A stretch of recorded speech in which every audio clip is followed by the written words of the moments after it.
নমস্কার বন্ধুরা, পুষ্পর রান্নাঘরে তোমাদের সবাইকে স্বাগতম। আজকে চলে এসেছি, দেখো আমি পাট শাক ভাজা করব চিংড়ি মাছ দিয়ে। দেখো পাট শাকটা বেশ সুন্দর করে কুচিয়ে নিয়েছি।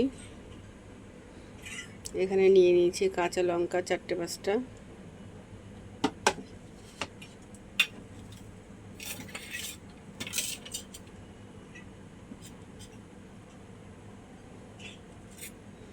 এখানে নিয়ে নিয়েছি পেঁয়াজ কুচি, এখানে নিয়ে নিয়েছি চিংড়ি মাছ। চলো কড়াতে তেল দিয়ে দিয়েছি, আমি এক এক করে সব দিয়ে দিই।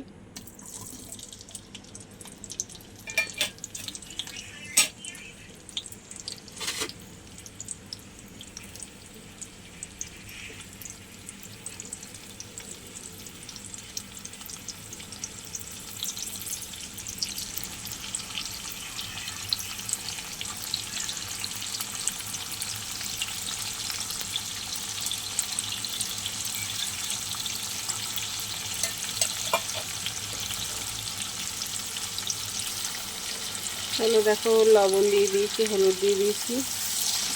এবারে আমি সুন্দর করে ভেজে নেব চিংড়ি মাছ দিয়ে। এসে একটু ভাজা ভাজা হলে তখন আমি পাট শাকটা দিয়ে দেবো।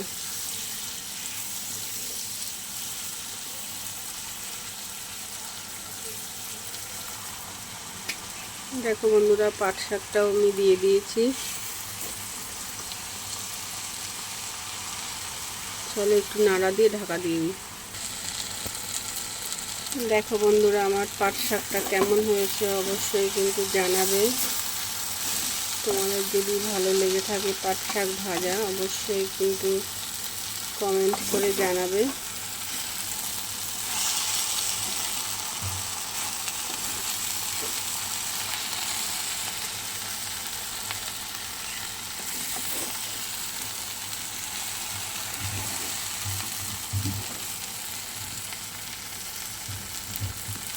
চলো বন্ধুরা, আজকের মতো রাখলাম। দেখা হবে আগামীকাল নতুন কোনো রেসিপি নিয়ে। টাটা।